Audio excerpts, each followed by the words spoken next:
So there's something called a 1-6-2-5 turnaround that's one of the great ways of killing time when you're playing alternating thumb in C. It's used a lot when you're playing standards, but it's also kind of part of the ragtime guitar world. And while it's not the same thing as what we think of as a typical blues turnaround, it's incredibly useful, and there are a lot of really fun things you can do with it. So that's what we're going to talk about in today's lesson. I'll be demonstrating these ideas using the tune Exactly Like You.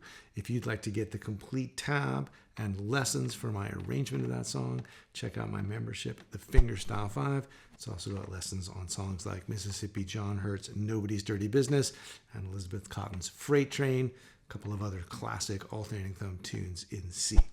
So check that out at the link below or at fretboardconfidential.com. And in the meantime, let's get started with this 1-6-2-5 turnaround.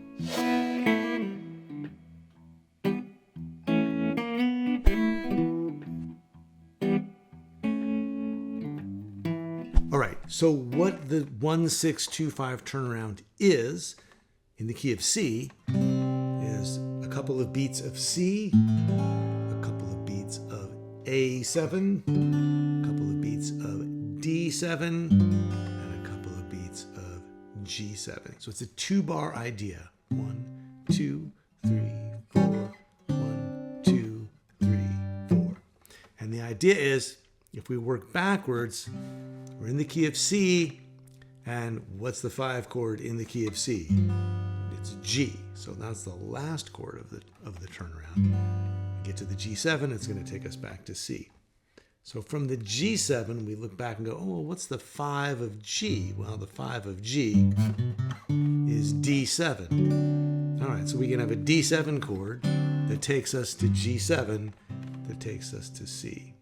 And the whole thing starts off by going, well, what's the 5 of D? Oh, it's A. So A7 is the 5 of D7, which is the 5 of G7, which is the 5 of C. So it's a series of what people call secondary dominants, or you can think that it's 5 of 5 of 5 of 1, or you can just think A7, D7, G7, C.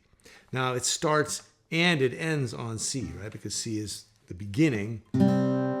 So we're basically starting off on the 1 chord, jumping down to this A7, which doesn't belong in the key of C. There it is, because it takes us to D7, also not officially in the key of C, and then around to the G7.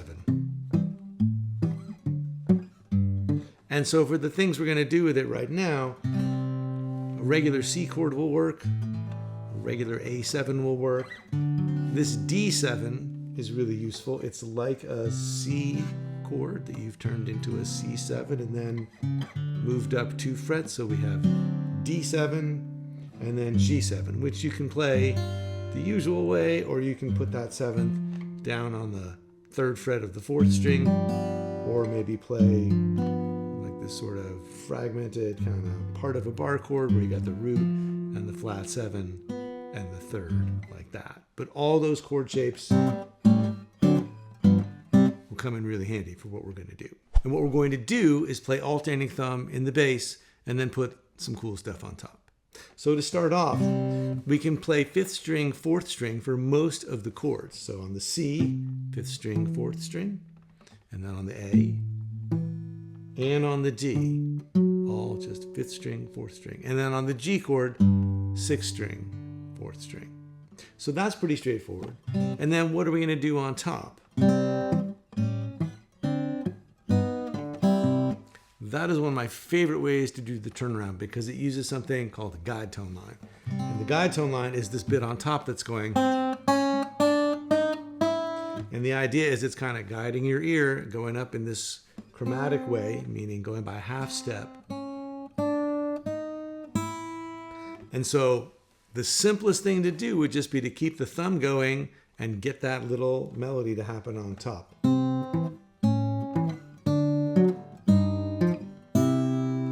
And I'm mostly using the chords that we just talked about. So here's C, A7, D7, and then here's the wild card.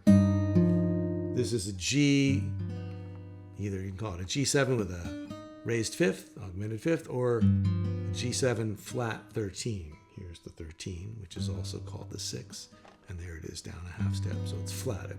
And so it's root, flat 7, third, flat 13. And so if you just alternate the thumb and pinch those notes on the B string on the downbeat,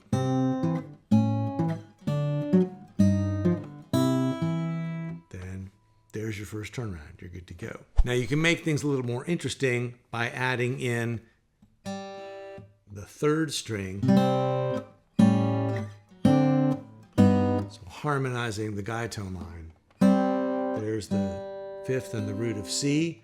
There's the flat 7 and the third of A7. There's the flat 7 and the root of D7.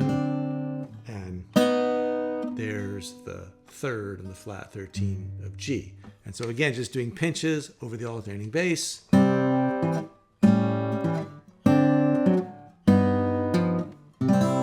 then you get to the C chord with the fifth and the root and the third on top. Once you've added in the third string, then you can start to syncopate what's going on top and maybe do a little more melodically with it.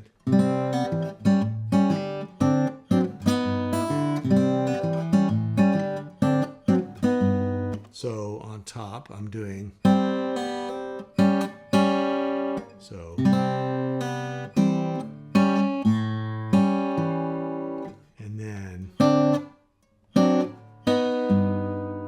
So it's a combination of sort of pulling a little bit of melody out of the guide tone line. And then the rest is just doing rhythmic stuff. So 1 and 2 and 3 and 4 and 1 and 2 and 3 and 4 and. Which means that now you've got something that sounds like licks.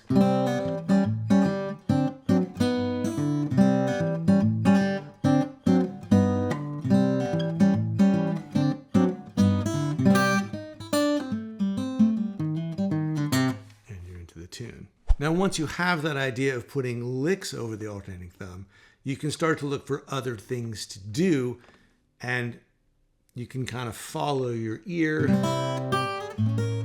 looking for things that might sound good, pulling them out of the chords that you've got, or making sure that you've got a chord that will support the idea that your ear has just taken you to. So if we start off on a C chord, we've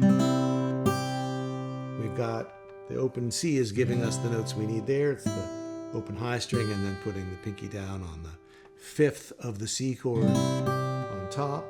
And then this shape, this is an A7 with a flat 9 on top. So we're still using the open A string for the root, but then we've got flat 7 and the third and the root. And then if you go up a half step from the root, there's your flat 9. So the thumb has some place to alternate to, fifth string, fourth string, and we got chord stuff we need on top.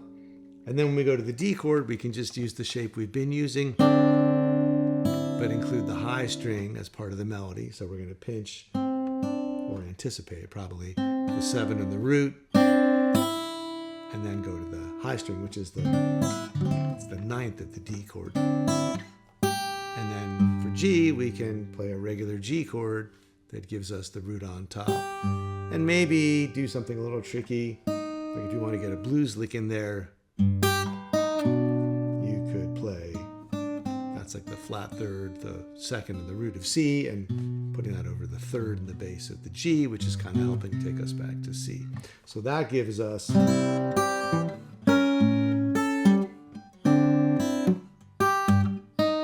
or if you're doing more syncopation,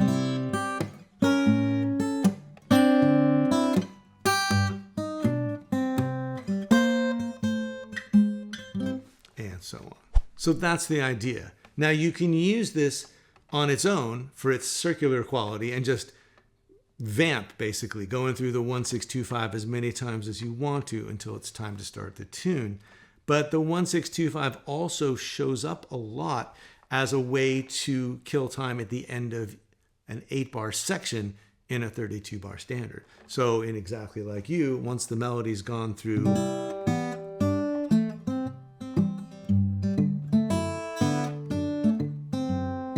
this is bar 5, bar 6, and then at bar 7, and we're back. So even though the original tune maybe only just says, well, you're going to sit on C and maybe play a quick 5 chord, if you've got those 2 bars that start on C and end on G, nothing says you can't sneak all that 1, 6, 2, 5 stuff in there as well. And in the middle of a tune, it's a way to sort of add a little bit of something into it, even a couple of improvised licks, if you've got a vocabulary of stuff.